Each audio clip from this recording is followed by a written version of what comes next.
तो कहानी की शुरुआत में हम अर्नव नाम के एक लड़के को देखते हैं। वो अपने पेरेंट्स के साथ अपने फियांसे के घर से जब वापस आ रहा था, तभी जंगल के रास्ते में अचानक से उसकी कार के सामने एक बूढ़ी औरत आ गई। अर्नव उसे देख नहीं पाया और उस औरत का एक्सीडेंट होकर वो मारी गई। ये दरअसल अर्नव की गलती थी, लेकिन अपने बेटे के जेल जाने के डर से अर्नव के पेरेंट्स पुलिस से ये झूठ बोल देते हैं कि एक्सीडेंट में अर्नव की गलती नहीं थी। वो औरत जानबूझकर अर्नव की कार के सामने आई थी सुसाइड करने के लिए, अपनी जान लेने के लिए। पुलिस ऑफिसर जब उसके गांव में आके पूछताछ करते हैं तो पता चलता है कि वो बुढ़ी औरत गांव से दूर जंगलों में एक छोटी सी झोंपड़ी में रहा करती थी। गांव के सभी लोग उससे डरा करते थे क्योंकि हर महीने वो गांव के कुत्तों को उठाकर ले जाया करती थी। न जाने वो उनके साथ क्या करती थी। पुलिस छानबीन करते हुए जंगल में उस औरत की झोंपड़ी तक पहुंच जाती है, जहां उन्हें डरी सहमी एक लड़की दिखाई देती है। इस लड़की का नाम है रुखसाना और वो जो औरत अभी मरी थी, रुखसाना उसी की बेटी थी। पुलिस रुखसाना को बताती है कि तुम्हारी मॉम की डेथ हो गई है और तुम्हें हमारे साथ शहर चलना होगा।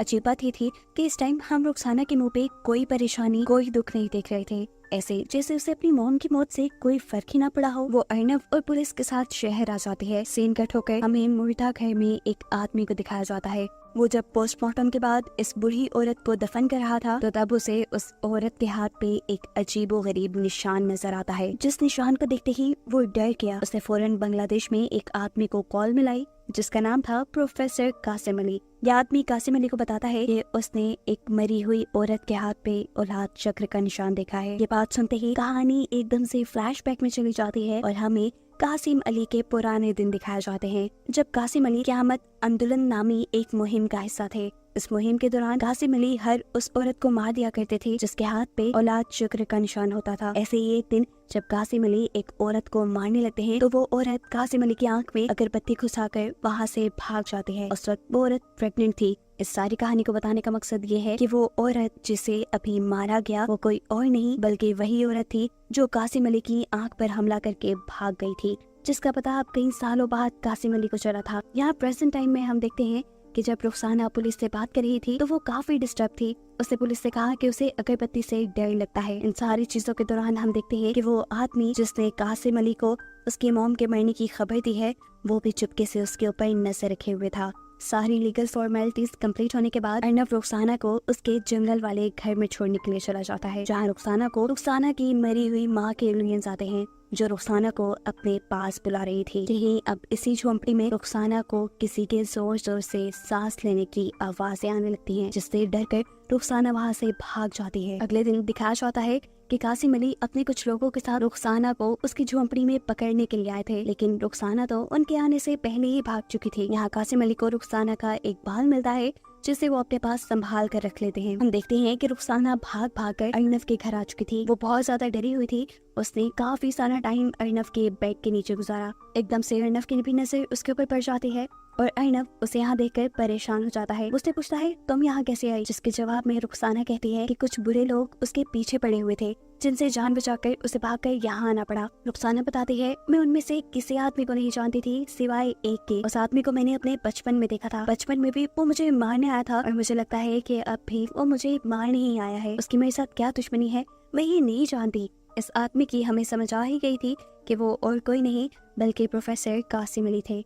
अब क्योंकि रुखसाना जंगल से यहाँ तक भाग भाग कर आई थी, वो भी नंगे पांव, इसी वजह से उसके पांव बुरी तरह जख्मी थे, जिस पर लगाने के लिए अर्नव उसे एक ट्यूब देता है। वो उसे एक रात अपने घर रुकने की इजाजत दे देता है क्योंकि इस टाइम एक अकेली लड़की का बाहर जाना खतरनाक साबित हो सकता था। लेकिन वो रुखसाना से कहता है कि सुबह होते ही मैं तुम्हें शेल्टर होम छोड़ाऊंगा। सुबह होते ही वो रुखसाना को लेकर शेल्टर होम की तरफ निकल जाता है, लेकिन शेल्टर होम की हालत बहुत बुरी थी। उसमें किसी इंसान का रहना नामुमकिन था। इसीलिए अर्नव फैसला करता है कि वो रुखसाना को कुछ और दिन अपने ही घर रखेगा। जितने दिन रुखसाना अर्नव के घर पे थी, हम नोटिस करते हैं कि रुखसाना आम इंसानों से कई मुख्तलिफ है। उसे शहर के तौर तरीके नहीं आते। वो डस्टबिन से खाना निकाल कर खाती है, अजीबो गरीब तरीके से चलती है। लेकिन एक अच्छी बात ये भी थी कि रुखसाना बहुत अच्छी पेंटिंग करती थी। उसके पास हर टाइम एक नेल कटर होता था जिससे हर रोज वो अपने नेल काटा करती थी, क्योंकि रोज उसके नेल आम इंसानों से कहीं ज्यादा बढ़ जाया करते थे। अर्नव इस चीज से परेशान एक दिन उसका नेल कटर छुपा लेता है और अपने नेल काटने के लिए रुखसाना छुरी का इस्तेमाल करती है, जिसकी वजह से उसके पाँव बुरी तरह जख्मी हो जाते हैं। इसके अलावा अब अर्नव के घर में कुछ अजीब व गरीब चीजें भी होने लगी थी। यानी जैसे ही अर्नव ऑफिस के लिए निकलता था, अर्नव के घर से कुछ अजीबोगरीब आवाजें सुनाई देती थी, जिन आवाजों के बाद रुखसाना का भी चेहरा बदल जाया करता था। उसका चेहरा डरावना हो जाता था। ऐसे ही एक रात में रुखसाना को बहुत जोर से पेट में दर्द होता है। यहाँ अर्नब उसके पास उसकी मदद के लिए आता है, लेकिन वो अर्नब को भी अपने से दूर कर देती है। उसके बाद आधी रात में जब अर्नब सोने के लिए चला गया तो तब हमने देखा कि रुखसाना ने टेरेस में जाकर बिल्डिंग से जंप कर दी। लेकिन इस सब के बावजूद वो मरी नहीं, वो तो जिंदा सलामत ऐसे नीचे थी जैसे कुछ हुआ ही ना हो। और इस बात से हमें मालूम हुआ कि वो कोई आम इंसान नहीं बल्कि एक ऐसे क्रिएचर है जिसके बारे में शायद हम नहीं जानते।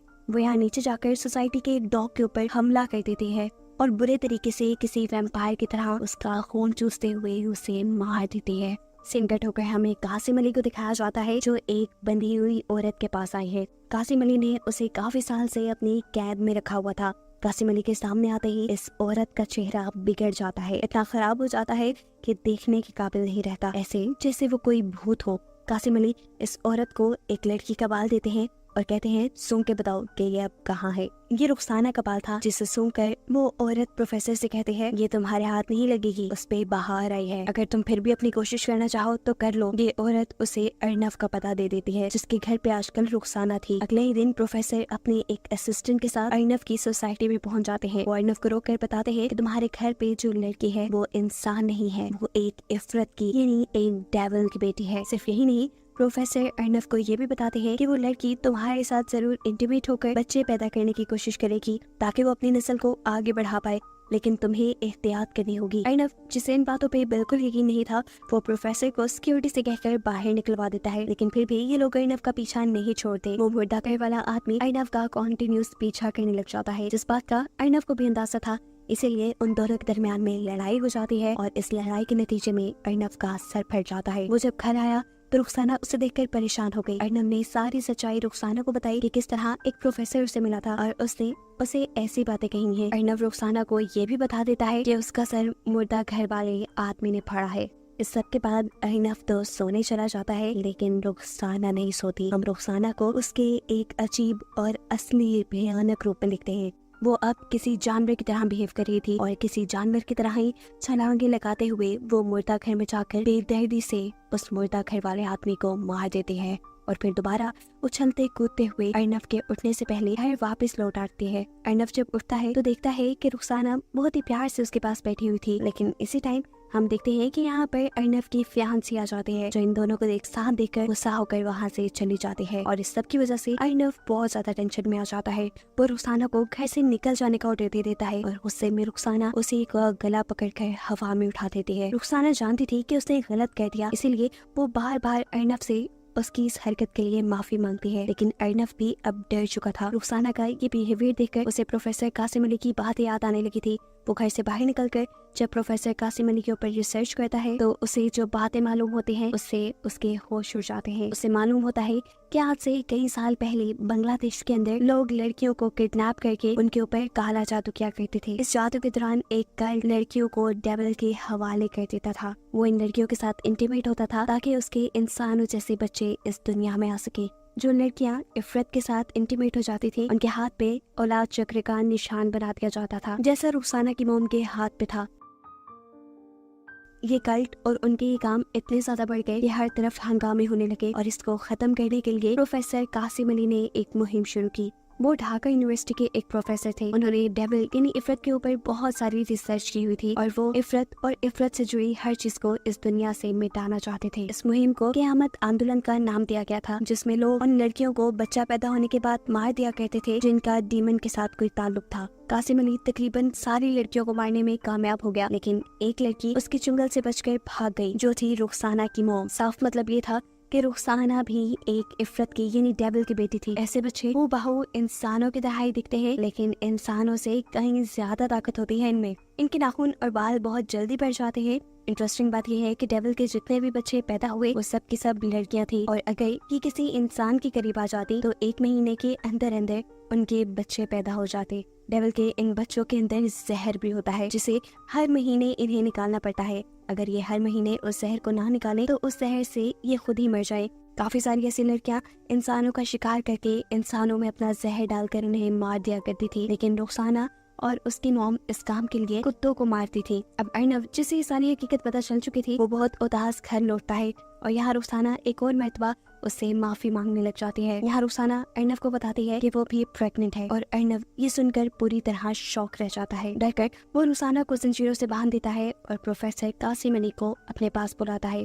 प्रोफेसर कासिम अली रुखसाना के ऊपर बहुत जुल्म करते हैं, उसे बहुत मारते पीटते हैं और अर्नव उसे यहीं पर हेल्पलेस छोड़कर चला जाता है। इस सारे वाक्य के बाद अर्नव बहुत ज्यादा डिप्रेस हो चुका था। कई हफ्ते वो एक ही कमरे में बंद रहा। अर्नव के पेरेंट्स को लगा कि शायद अर्नव की एंगेजमेंट टूटने की वजह से सब हो रहा है, इसलिए वो अर्नव की फियांसी को घर बुला लेते हैं, जहाँ वो अर्नव से कहती है, तुम क्या ड्रामे कर रहे हो, खुद ही गलती की है और खुद ही ड्रामे कर रहे हो, चलो खत्म करो ये सब। और यहाँ डिप्रेस्ड अर्नव उसके सामने सब बता देता है। क्योंकि ये उसकी दोस्त थी बहुत अच्छी, अर्नव सब कुछ उससे शेयर कर लेता था। अर्नव अब उसे रुखसाना की सारी कहानी सुनाता है। ये कहानी सुनकर वो लड़की भी शॉक थी। अर्नव उसे कहता है, रुखसाना एक डेविल की बेटी नहीं, रुखसाना एक शैतान नहीं, बल्कि उससे बड़ा शैतान तो मैं हूँ, जो मैं उसे ऐसे अकेला छोड़ाया, ये जानते हुए भी कि वो मेरे ही बच्चे की मां बनने वाली है। यहाँ अर्नव की फियांसी सारी सिचुएशन समझते हुए और अर्नव की दिमाग की हालत को देखते हुए उसे कहते हैं, जाओ तुम जाकर रुखसाना की मदद करो। अर्नव फौरन अपने फ्लैट में जाता है और वहाँ जाकर वो देखता है कि रुखसाना तो वहाँ से भाग चुकी थी और जो लोग रुखसाना के ऊपर नजर रखे हुए थे, रुखसाना ने उन्हें मारकर फांसी से लटका दिया था। सीन कट हो गए, हमें रुखसाना को दिखाया जाता है जो कासिम अली के घर पहुंची है। कासिम अली उसे यहाँ देखकर शौक था। इससे पहले कि कासिम अली कुछ करता, रुखसाना यहाँ उसकी गर्दन को तोड़ते हुए उसे मार देती है। मरने से पहले कासिम अली कुछ मैजिकल स्पेल्स भी बोल रहा था, जिसकी वजह से रुखसाना कंट्रोल में आ जाती। लेकिन ये मैजिकल स्पेल्स रुखसाना के ऊपर कोई काम नहीं करते, क्योंकि रुखसाना ने हेडफोन्स लगाए हुए थे। इस सब के बाद रुखसाना जाते हैं अर्नव की फियांसी के घर, जिसकी वजह से उसके और अर्नव के दरमियान में दूरियां आई थी। वो यहाँ इस लड़की को मारना चाहती थी, लेकिन अपने आप को बचाने के चक्कर में वो गलती से रुखसाना के पेट पे वार कर चुकी थी। रुखसाना के पेट पर हमला करने की वजह से उसे पेट में दर्द होने लगा था और अब वो टाइम आ गया था जब रुखसाना अपने बच्चे को पैदा करती।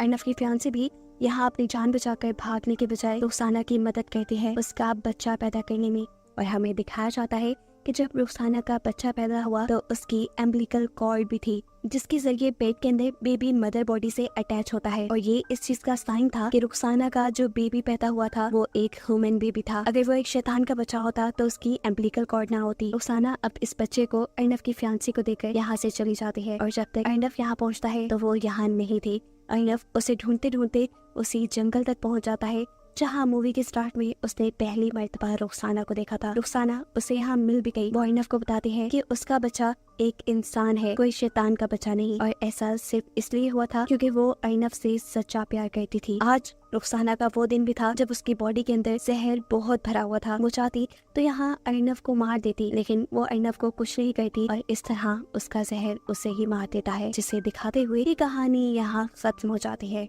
लेकिन कहानी के आखिर पे मैं आपको बता दूं कि रुखसाना के मरते साथ ही डेविल के सभी बच्चे मारे गए थे और ये काम कासिम अली ने आज से कई साल पहले ही कर लिया था। उस टाइम बस रुखसाना की मॉम भाग गई थी, जिसकी वजह से एक रुखसाना ही डेविल की बेटी थी जो मारी नहीं गई। उसका बेटा भी पूरी तरह इंसान था और ये दुनिया अब इफरत यानी डेविल के कर्ज से आजाद थी।